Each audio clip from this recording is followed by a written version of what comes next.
All right, we got quite the interesting video today. And I wanted to say before we get into it, sorry for not uploading for a while. I've been busy working a lot. I've been trying to save up for this surf trip we got planned in the summer. So, I've been staying busy, but I'm going to keep trying to upload consistently. But let's just get straight into it. If God doesn't exist, is genocide actually evil, or is it something we really, really hate? And I know that sounds like an extreme, but it's not a shock question. It's a serious philosophical problem. Because if there is no God, then morality has to come from somewhere else. So today we're not asking whether atheists can be good people, because obviously they can. We're asking something much deeper. If there is no God, what is morality and why should anyone obey it? Let's clear something up immediately. This video is not saying that no God means there's no kindness or that atheists are immoral, because that's obviously not true, as there's plenty of atheists or agnostics out there that are still, amazing people. The real issue is whether or not morality is something we invent, like laws or customs, or something we discover, like gravity and math. Because those two views lead to completely different realities, and the way we talk about morality gives us a clue. Think about the differences between laws and gravity. Laws are invented, we vote on them, we revise them, and we repeal them. But gravity isn't like that. We don't vote on gravity. You don't escape it by disagreement. Gravity is outside of human control. Now ask yourself this. When we say stealing is illegal, that sounds like a law. But when we say torturing children is evil, that doesn't sound like a social rule. It's bigger than that. It sounds like a fact. Even if every society approved of torture, it wouldn't suddenly become okay, and that's because morality doesn't feel invented, it feels discovered.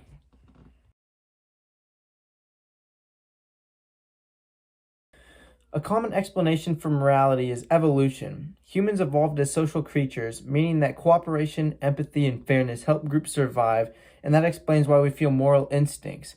But here's the problem. Evolution explains behavior, not truth. Think about hunger. Evolution explains why you feel hungry, but hunger doesn't tell you what's healthy to eat. You might crave sugar, but that does not mean sugar is good for you. In the same way, evolution can explain why we feel compassion, but not why compassion is morally right. If survival is the standard, then ask this. If cruelty ever helped a group survive better than kindness, would cruelty become good? We don't believe that, which means morality is doing more than helping us survive. It's judging survival itself. Imagine a game where cheating helps you win. If winning is the only goal, then cheating becomes reasonable. Now apply that logic to evolution. If genocide helped a group survive, then under pure survival logic, it wouldn't be evil, it would be effective. But we as humans don't say, genocide worked, therefore it was good. No. We say, genocide was wrong, even if it worked. That means morality isn't about success, it's about ought, what we ought to do. Some people argue that moral truths just exist, like math, but there's a big problem with that line of thinking. Imagine a sign in the middle of nowhere that says, "Do not enter." The first thing you'd start asking is, who put it there, and why should I listen to that? Facts alone don't command obedience. For example, a rock can exist and a number can exist, but neither tells you what you ought to do or what you ought not to do. Like morality. This means morality is deeper than just facts. Morality doesn't just describe reality, it demands something from us, and demands imply authority. There's a difference between doing something because you feel like it and doing something because you owe it. Morality doesn't feel like a preference, it feels like debt. For example, you don't say, "I prefer not to murder," you'd say, "I must not murder." That sense of must is a moral obligation. An obligation only makes sense if morality comes from something higher than the human opinion. We can see this by looking at obligations we recognize. A law obligates you because the state has authority. A contract obligates you because you freely submitted to its terms. And a promise obligates you because you place yourself under a norm of truthfulness.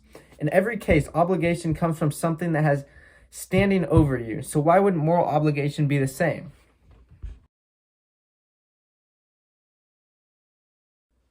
Cultures that defended slavery, they defended genocide, and they defended oppression. But we don't say they were right for their time. No. Instead we say they were wrong, even back then. That means morality isn't created by culture. If culture made morality, no culture would ever be morally wrong. So when we condemn past atrocities, we're appealing to a standard above culture. Sorry, itching my foot. Imagine ancient people using a bad map. The map says this path is safe, but in reality, that path leads off a cliff. Centuries later, we discover better surveying tools and realize, wow, that map was wrong. Notice we don't say, well, that map was right for its time, or back then falling off cliffs was actually fine. Instead, we say, this map was inaccurate even when people believed it. Why is this? Because the terrain didn't change, only our understanding of it did. Now apply this to morality. Culture is like the map, and morality is like the terrain. When we look back at slavery, genocide, or oppression, we don't say these cultures were morally correct back then. Instead, we say they were wrong even back then. That only makes sense if morality wasn't created by culture, but existed independently of it. Just like the cliff still existed, whether or not people knew it was there. Theism doesn't say God invented morality like rules on a whim. It says morality is grounded in God's nature.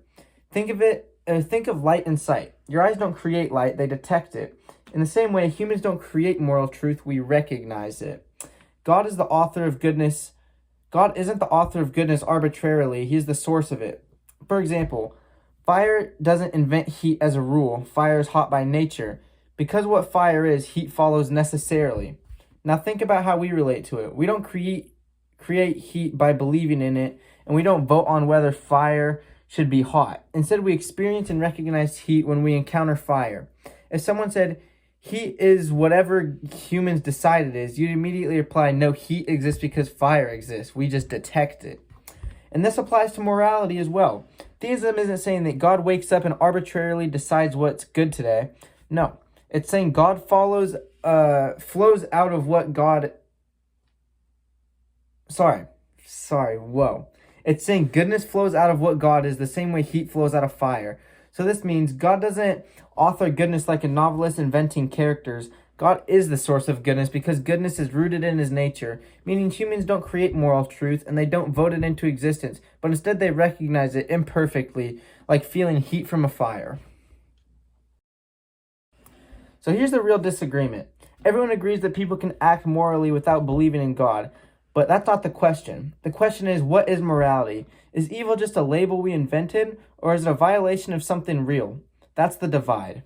So what do you think? Is morality something humans invented to survive, or something we discover because it points beyond us? You know, that's a big question, and I'd love to hear your guys' thoughts or opinions on that in the comments, and I'll try my best to, respond to them, read them, and... yeah, I think it's very interesting being able to share opinions in the comments, get to hear what you guys have to think about it and, challenge my own beliefs and challenge your beliefs. I think that's so important to be able to, sit down with someone and, go at it with your opinions and beliefs, but not get mad at each other. Be able to respectfully share opinions and, be open-minded through those opinions. So when you guys leave a comment down below, I'll try to be open-minded about what you're saying, and I hope that you can be open-minded about my opinion and what I have to say. But thanks for watching the video. I hope you enjoyed, and we'll catch you in the next one.